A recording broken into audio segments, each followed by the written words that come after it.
There's a moment in life. It doesn't always announce itself. Instead, it quietly emerges after nights spent awake, plans fallen apart, and countless attempts to fix something that refuses to budge. You've done it all, haven't you? Hustling, grinding, meditating, journaling, manifesting, praying, planning, and yet nothing changes. You look up at the sky and quietly ask, why isn't this working?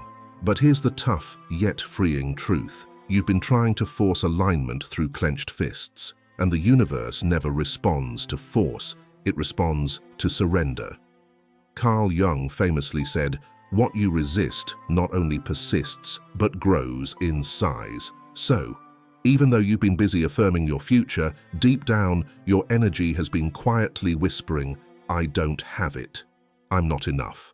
I'm afraid." And here's the truth.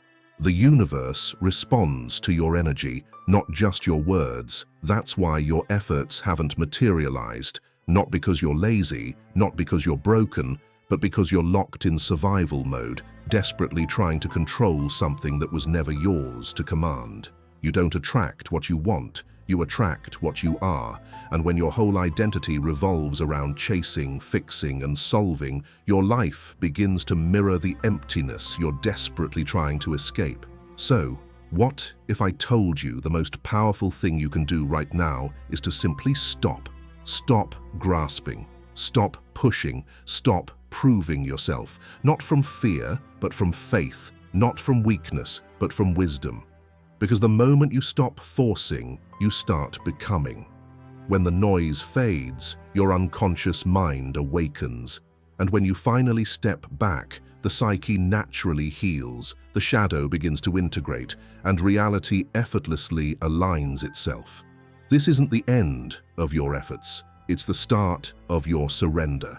Not giving up, but letting go into something deeper, something timeless.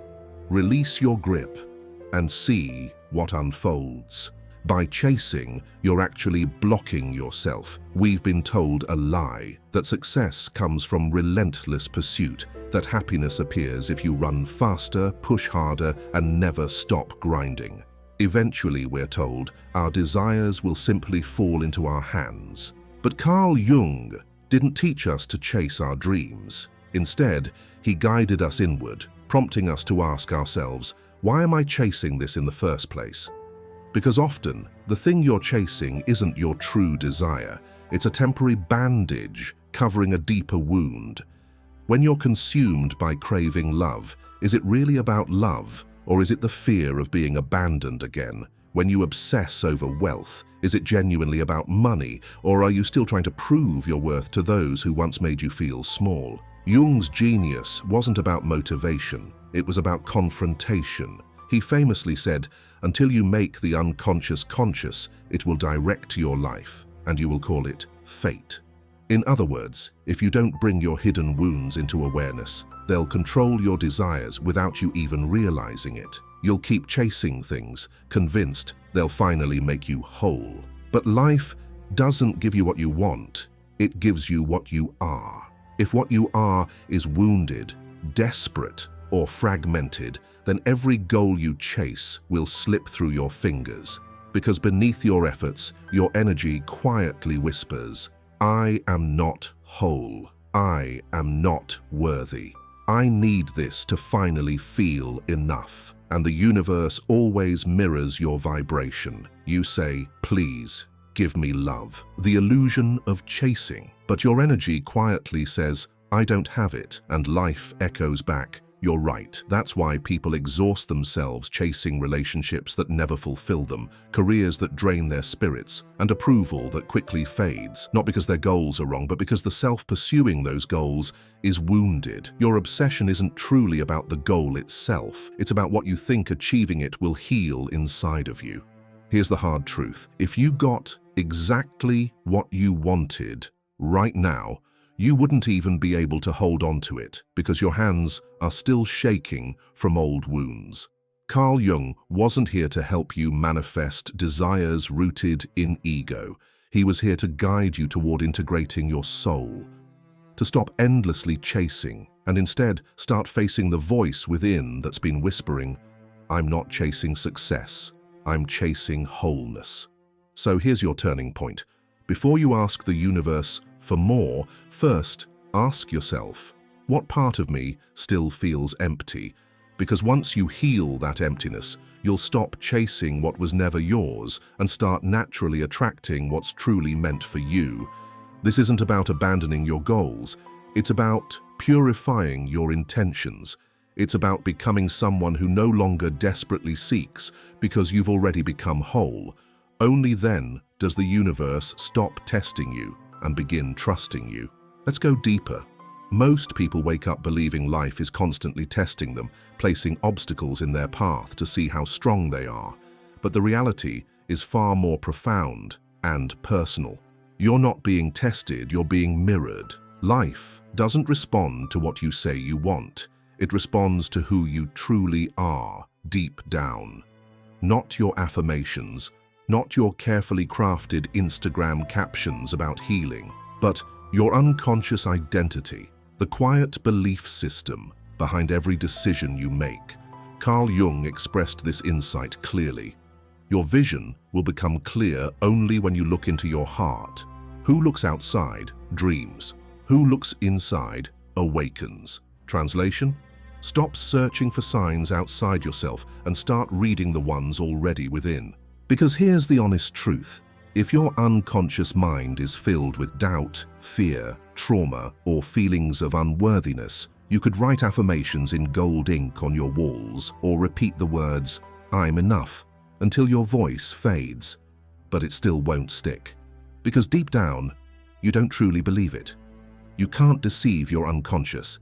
It hears everything, remembers everything, and ultimately directs your life, even when you think you're the one in control. Let's get honest for a moment. That tightness you feel in your chest when visualizing your ideal future, that subtle anxiety creeping in when you wonder if it'll actually happen, that's not intuition. That's your unconscious mind whispering, "Do you really believe this is possible?" And life responds by mirroring that inner doubt.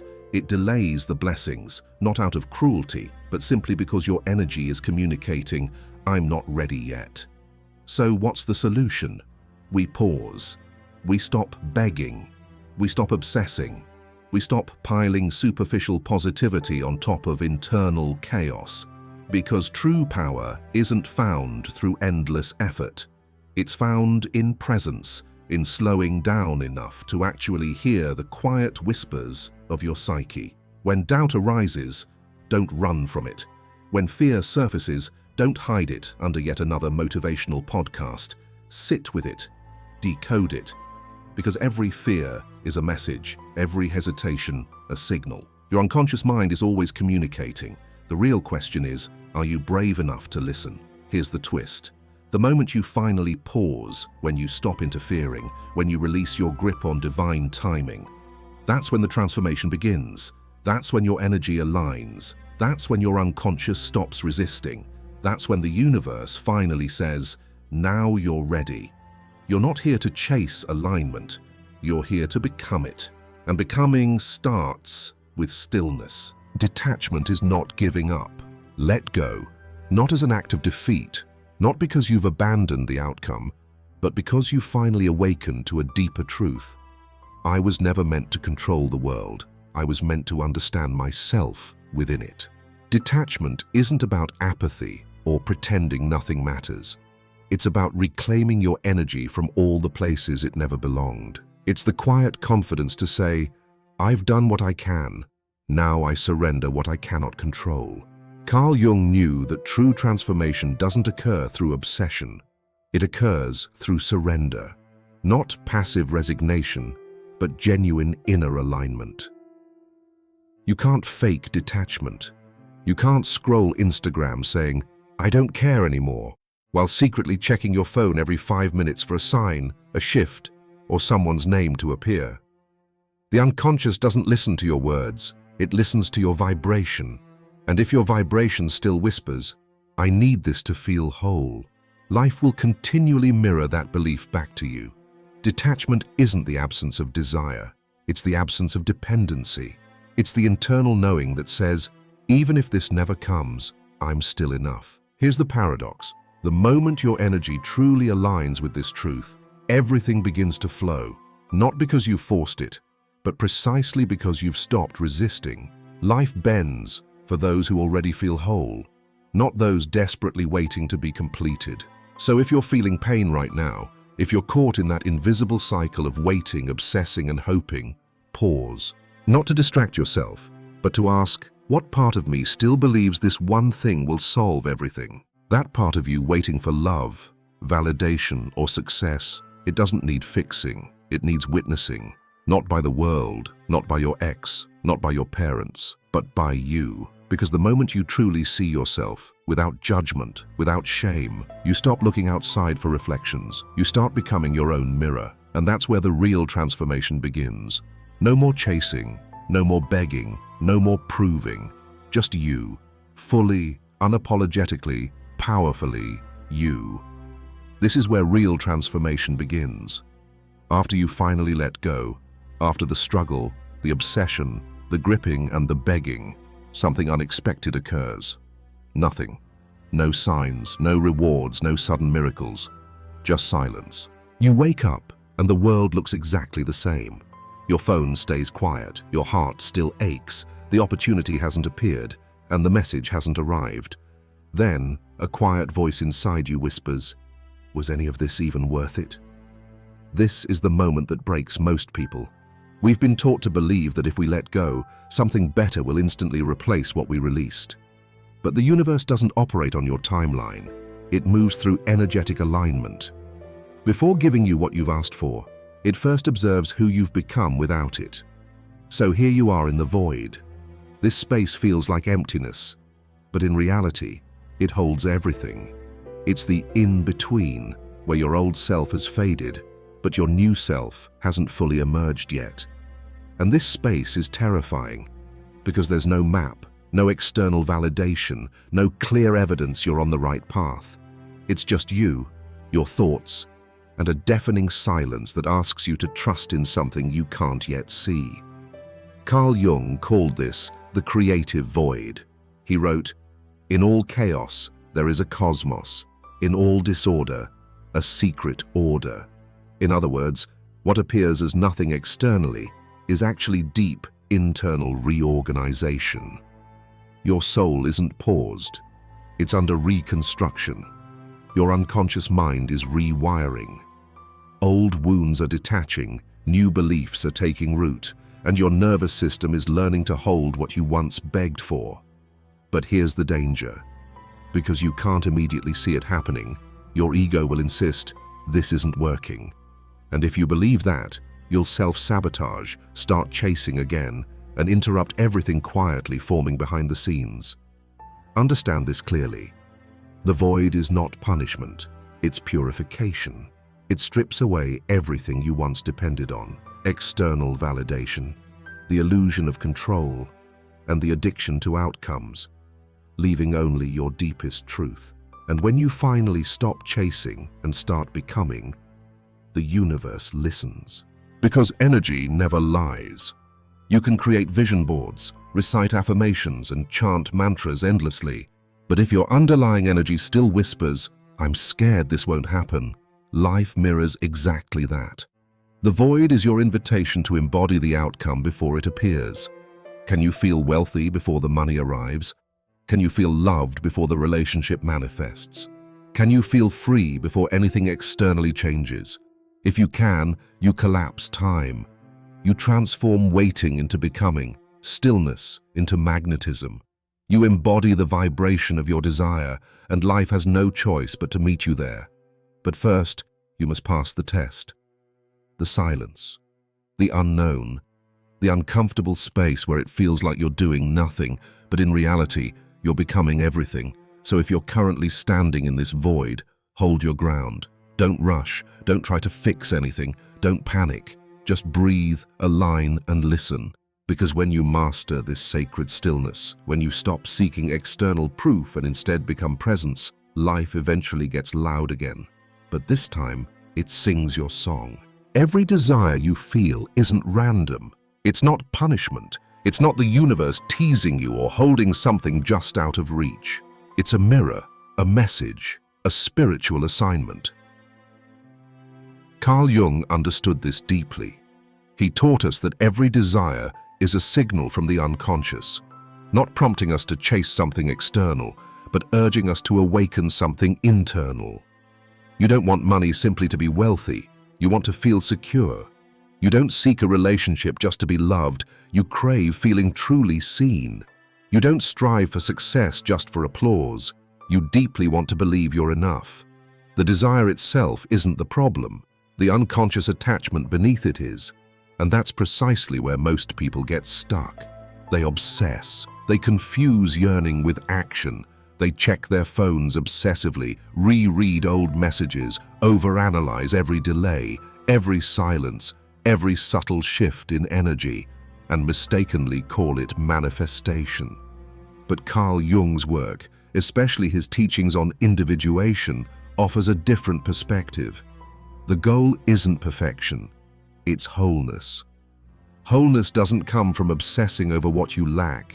It emerges when you integrate the parts of yourself you've disowned. Embrace every part of yourself, your light and shadow, power and insecurity, triumphs and hidden truths. When you can hold both your strength and your struggle, you stop looking to the outside world to fill you. You become full on your own. Let this sink in. You don't attract what you obsess over, you attract what you've made peace with. So the next time you feel the urge to chase, pause, not out of laziness, but out of mastery. Close your eyes and ask, which part of me still believes this thing will complete me? When you recognize that you're already whole, nothing missing, nothing broken, something profound happens.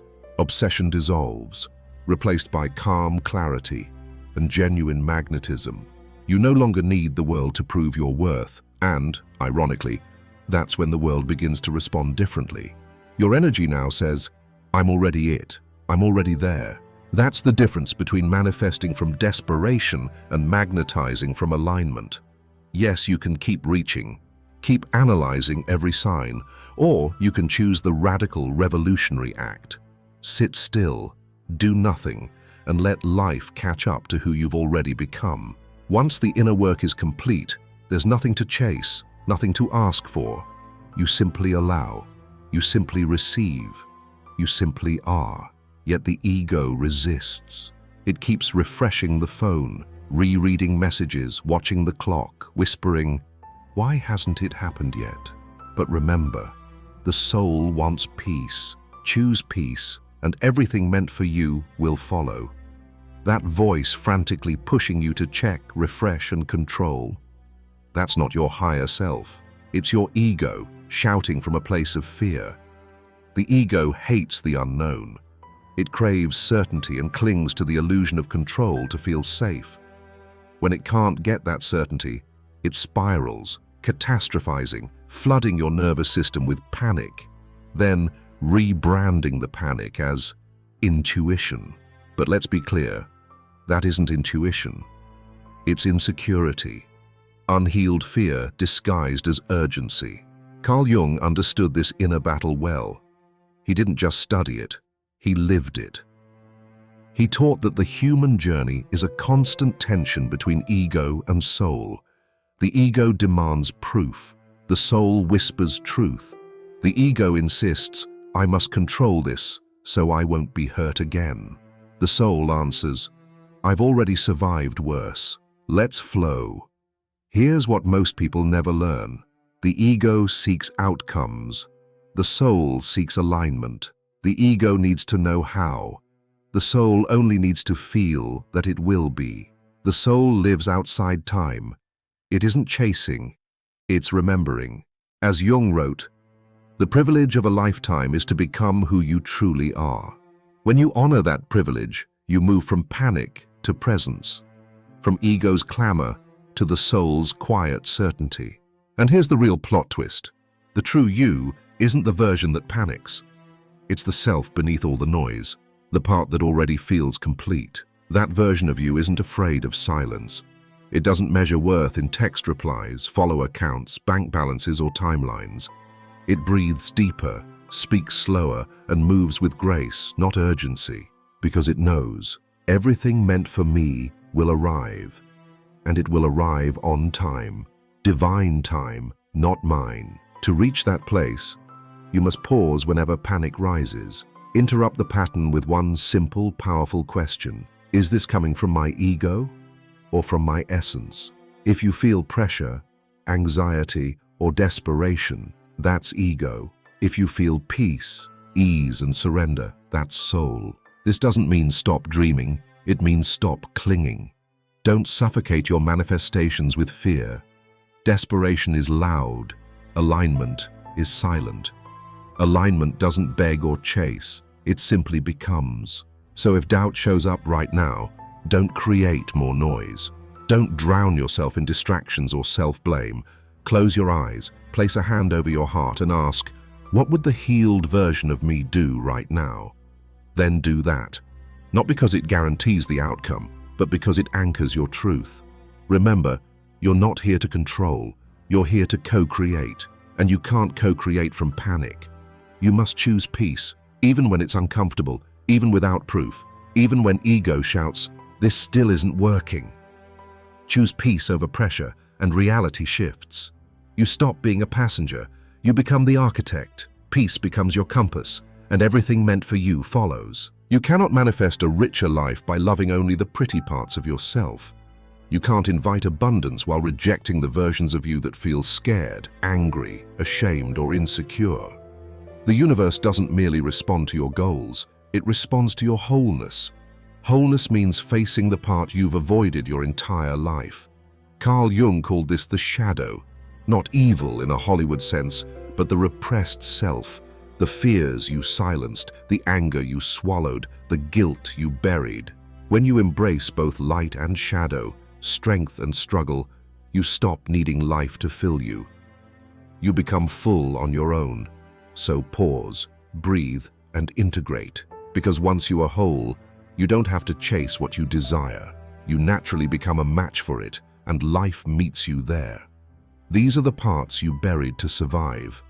The fear you silenced, the rage you swallowed, the guilt you pretended wasn't there, the unworthiness you disguised as ambition. Many people think manifestation is all about scripting, visualizing, and raising your vibration. But real, lasting, soul-aligned creation doesn't come from fantasy. It comes from integration. Let's be honest. Every time you obsess over love, it's rarely about love itself. It's a wound screaming, if someone loves me, maybe I'll finally feel enough. Every time you hustle harder for money, it's not just ambition. It's a core belief whispering, I'm not safe unless I have more. Here's the trap. If your manifestations spring from shadow, from lack, fear, trauma, and unworthiness, then what you create will mirror those very wounds. You'll attract a partner who triggers your abandonment story. You'll draw in money that disappears as quickly as it arrives. You'll achieve success that feels hollow and draining. Why? Because you manifested through a fragmented self. This is exactly why Carl Jung's work matters. He taught that we must bring the unconscious into consciousness. Only then can we create from wholeness rather than from wounds, and only then does what we attract truly nourish us. Until you bring the unconscious into the light, it runs your life, and you call it fate. So the question isn't, how do I attract more? It's, what inside me still believes I don't already have enough? That's where shadow work begins. And yes, it's uncomfortable. It asks you to stop blaming the world and start looking within, to quit pointing at what didn't happen and start asking, which part of me wasn't ready to receive it? This isn't about shame. It's about ownership. It's about letting every version of you, light and dark, stand in the open and hearing yourself say, you're allowed to exist. You're allowed to be seen. You don't have to control me anymore. Once the shadow is seen, it stops running the show. It stops yanking the strings behind your back. It no longer creates chaos just to get your attention. You reclaim your power, and with it, your frequency shifts. You cease manifesting from fear and begin magnetizing from wholeness. That's not wishful thinking. It's quantum alignment, nervous system safety, you becoming the self that no longer needs the world to fix what your soul has already healed. You stop forcing. You start allowing. You stop proving. You start radiating. Now you're not asking the universe from lack. You're embodying a reality that already feels complete, and that inner reality bends the outer world. Not through scripting, vision boards, or chasing signs, but through deep, grounded, fierce integration. This is the work, not the glittery, Instagrammable version of spirituality, but the real work that makes you face the mirror and say, I've tried to manifest my future without making peace with my past. No more. Now you stop running. Now you go inward. Now you meet what has silently directed your life. When you do, the illusion crumbles, the power returns, and your world begins to mirror your wholeness, not your wounds. That is manifestation. That is individuation. That is freedom. This may be the toughest truth to swallow. The only thing standing between you and the life you want is you. Not your past, not your trauma, not the universe. You. Carl Jung, the father of analytical psychology, put it starkly. The most terrifying thing is to accept oneself completely. Why terrifying? Because true self-acceptance means facing the parts of you you've spent a lifetime avoiding. Guilt, shame, regret, the fear that you might never be good enough. Instead of going inward, you chase the external. You seek someone to confirm your worth. You hustle for love, grind for success, manifest out of desperation, anything to escape yourself. But here's the brutal paradox. Whatever you chase to avoid yourself will end up avoiding you. You believe you're building your dream life, yet you're really using that dream to avoid the silence of who you are right now. The universe isn't punishing you, it's protecting you. It knows that if you received everything today, you couldn't hold it, because a part of you still feels unworthy. When you don't fully accept yourself, you split in two. Your conscious self says, I want more. Your unconscious self whispers, I'm not ready. This creates a tug of war between desire and disbelief, an energy that repels what it pretends to attract. You become the blocker of your own destiny, not from weakness, but from operating as an outdated version of yourself. A self built in survival, shaped by wounds, taught to earn love instead of receiving it. Most people spend their lives chasing outcomes when what they truly need is an identity shift. You don't need to do more. You need to become the version of yourself who no longer chases, who already feels what you're trying to manifest, who already knows, I am worthy, I am ready, I am enough. Here's a universal law almost no one mentions. You don't receive what you want, you receive what you are. If you feel unworthy deep down, even perfect affirmations won't help. You'll unconsciously sabotage every opportunity, every relationship, every blessing.